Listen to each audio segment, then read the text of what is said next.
Relationship का भूत लोगों के ऊपर इस कदर हावी हो चुका है, लोग बाग ये तक नहीं सोचते कि उसके बाद में तुम्हारे साथ में होगा क्या। अपने माता के पिता के खिलाफ जाकर लोगों के साथ लिविंग रिलेशनशिप में रहने लगते हैं। आज की जो घटना मैं आपको बताने जा रहा हूँ, इसमें एक लड़की जो बेहद ही अमीर होती है, अपने माता पिता की इकलौती संतान होती है, एक प्रॉपर्टी डीलर के साथ लिविंग रिलेशनशिप में रहने लगती है।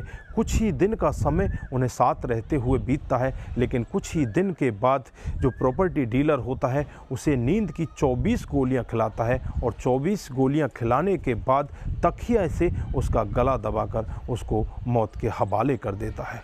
कोरोना पीक पर चला हुआ था और उस लड़की को भी कोरोना में ही मरी हुई दिखाकर उस केस की फाइलों को सदा सदा के लिए दबा देता है। लेकिन एक कुत्ते की वजह से उसका पूरा राज खुलता है और जब राज खुलता है, सभी के सामने वो पूरा राज आता है, तो सभी की आंखें फटी की फटी रह जाती हैं। दोस्तों, आखिरकार उस कुत्ते ने उस राज को कैसे खोला, अगर आप भी पूरा मामला सुनेंगे तो एक बार के लिए आप भी दंग रह सकते हैं, आप भी सोचने के लिए मजबूर हो सकते हैं। आइए दोस्तों, जानते हैं पूरा मामला क्या था। नमस्कार, जय हिंद। आप देख रहे हैं APH न्यूज़ राहुल रावत के साथ। तो दोस्तों, आज की जो हकीकत की घटना आपको बताने जा रहा हूं, एक जगह पड़ती है बीकानेर। ये बीकानेर की ही हकीकत की घटना है। यहां पर मोनालिसा चौधरी नाम की एक लड़की, जो अपने माता पिता की इकलौती संतान होती है, उसके पास धन दौलत की कोई कमी नहीं होती। सन 2019 का वाक़या होता है, जब उसे अपना एक प्लॉट बेचना होता है। वो एक प्रॉपर्टी डीलर की तलाश में होती है। फिर उसे एक प्रॉपर्टी डीलर मिल जाता है जिसका नाम होता है भवानी। भवानी से मिलने के बाद भवानी उसकी प्लॉट को अच्छे दामों में बिकवा देता है। उसके बाद वो औरत उसके साथ बातचीत करने लगती है। धीरे धीरे एक दूसरे के फ़ोन नंबर इनके पास आ जाते हैं, एक दूसरे के साथ इनकी बातें बढ़ने लगती हैं और बातें इस कदर बढ़ जाती हैं, एक दूसरे के प्यार प्रसंग में आ जाते हैं और धीरे धीरे एक दूसरे के साथ नज़दीकियाँ बढ़ने लगती हैं। फिर एक दिन का वाक़या होता है, जो भवानी होता है वो इस औरत से कहने लगता है कि क्या मैं आपके साथ लिविंग रिलेशनशिप में रह सकता हूँ। यहाँ पर जो मोनालिसा चौधरी होती है वो भी तैयार हो जाती है। वो अपने माता पिता से पूछने जाती है। माता पिता भी उससे यही कहते हैं कि बेटी, जहाँ पर तेरी खुशी है तो वहाँ पर रह, क्योंकि उनके पास धन दौलत की कोई कमी नहीं होती। उनकी इकलौती संतान होती है। वो यही चाहते हैं कि अगर हमारी बेटी की खुशी इसमें है तो हमारी बेटी की खुशी के खिलाफ हम नहीं जा सकते। भवानी होता है उस लड़की से कहता है कि क्या हम इसके लिए जयपुर में चल सकते हैं, क्योंकि भवानी पहले से ही शादीशुदा होता है, उसके 2 बच्चे होते हैं। उसे डर होता है कि कहीं ऐसा ना हो कि इसे मेरे बारे में पता चल जाए। उस सब के लिए उस लड़की को वो जयपुर में लेकर जाता है। वहाँ पर वो एक फ्लैट खरीदते हैं और उस फ्लैट में आराम से रहने लगते हैं। वहीं पर जो मोनालिसा होती है वो अपने साथ में अपने 4 कुत्तों को भी लेकर जाती है और कुत्तों को भी अपने साथ ही रखती है। धीरे धीरे ऐसे ही समय बीतता रहता है। फरवरी 2021 का समय आ जाता है। जो मोनालिसा चौधरी होती है वो अचानक बीमार हो जाती है और बीमारी के चलते हुए वो अपने माता पिता से भी बातचीत करती है। इधर जो भवानी होता है वो भी उसके माता पिता से बातचीत करता है और कहता है कि मैं इसे दिखाने के लिए अच्छी जगह लेकर जा रहा हूँ, लेकिन वो उसे दिखाने कहीं भी नहीं ले जाता। अगले ही दिन उसकी मौत हो जाती है और मौत के बाद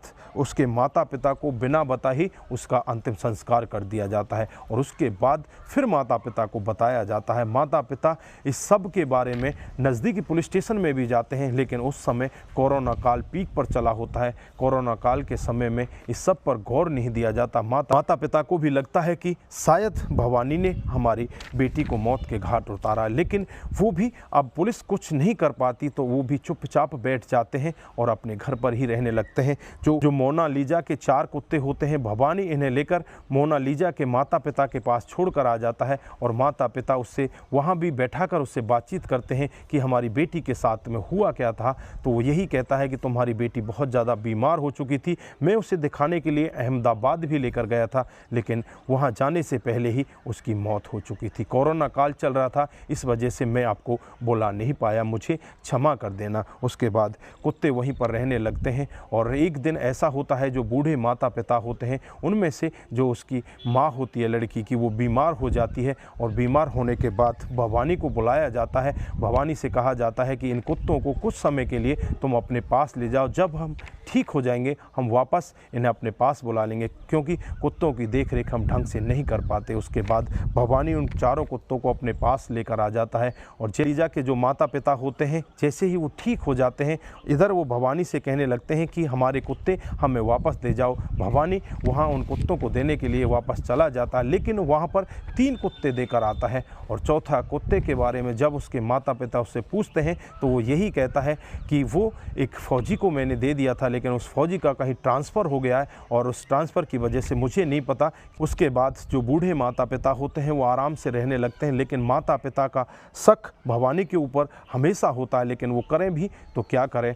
और कुछ ही दिन का समय बीतता है, उनमें से एक कुत्ता और बीमार हो जाता है और बीमार होने के बाद जब उस कुत्ते को नज़दीकी हॉस्पिटल में ले जाया जाता है, वहाँ जाकर डॉक्टर साहब जब उस कुत्ते की देखरेख करते हैं तो वो उस कुत्ते की देखरेख करते हैं, उसे देखा जाता है तो वो यही कहते हैं कि साहब पहले वाले एक कुत्ता और भी आपका हमारे पास आया था, उससे तो हम नहीं बचा पाए, लेकिन इस कुत्ते को हम कुछ नहीं होने देंगे, वो ज़्यादा बीमार हो चुका था इस वजह से नहीं बच पाया, लेकिन ये कुत्ता ठीक है, ये बच जाएगा। जब माता पिता ऐसी बातें सुनते हैं कि भवानी तो कह रहा था कि वो एक फ़ौजी को दे दिया है, लेकिन यहाँ पर उन्हें पता चलता है कि उसकी तो मौत हो चुकी है। फिर भवानी से बातचीत की जाती है। ये माता पिता हालांकि भवानी पर बहुत ज़्यादा विश्वास करने लगे थे, करोड़ों की प्रॉपर्टी इनके पास होती है, ये सारी प्रॉपर्टी भवानी को देने वाले थे क्योंकि उनके पास कोई वारिस नहीं था, भवानी ही उनका एक इकलौता वारिस था।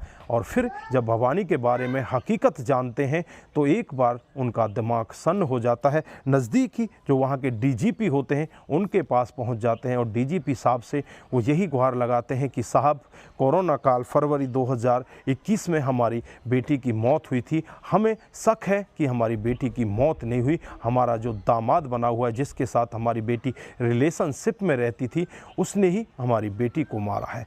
अब डीजीपी साहब पुलिस को आदेश देते हैं और आदेश देने के बाद वहाँ से एक टीम गठित की जाती है और टीम सीधी भवानी के पास पहुँच जाती है। भवानी जब पुलिस को अपने सामने देखता है तो थर थर काँपने लगता है। पुलिस जब उससे बातचीत करती है और उससे सारे सवाल जवाब उसके सामने रखे जाते हैं कि तुमने कहा था कि तुम अहमदाबाद अपनी पत्नी को दिखाने ले गए थे, लेकिन उस डेट में उसकी लोकेशन निकाली जाती है तो वो जयपुर में ही होता है, वो झूठ बोल रहा होता है, वो सारी बातों में फंस जाता है। फंसने के बाद जब पुलिस उससे अपने रवैये के साथ पूछताछ करती है तो थोड़ी देर में सब कुछ सच सच बताने लगता है। वो बताता है कि साहब मैं मोनालिसा के साथ रिलेशनशिप में रहता था और मैं इसकी प्रॉपर्टी पर अपना अधिकार जमाना चाहता था, लेकिन मोनालिसा 50 करोड़ की प्रॉपर्टी को बेचना चाहती थी। मैं चाहता था कि ये प्रॉपर्टी को ना बेचे, ये सारी प्रॉपर्टी मेरे नाम हो जाए, लेकिन वो मान ही नहीं रही थी। एक दिन का वाक़या होता है, मैं उसे नशे की 24 गोलियां खिलाता हूं और 24 गोलियां खिलाने के बाद जब वो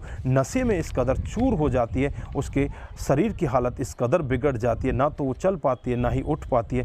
फिर मैं वहाँ से एक तकिया उठाता हूँ और तकिए से उसके मुंह को तब तक दबा कर रखता हूँ जब तक उसकी सांसें नहीं थम जाती।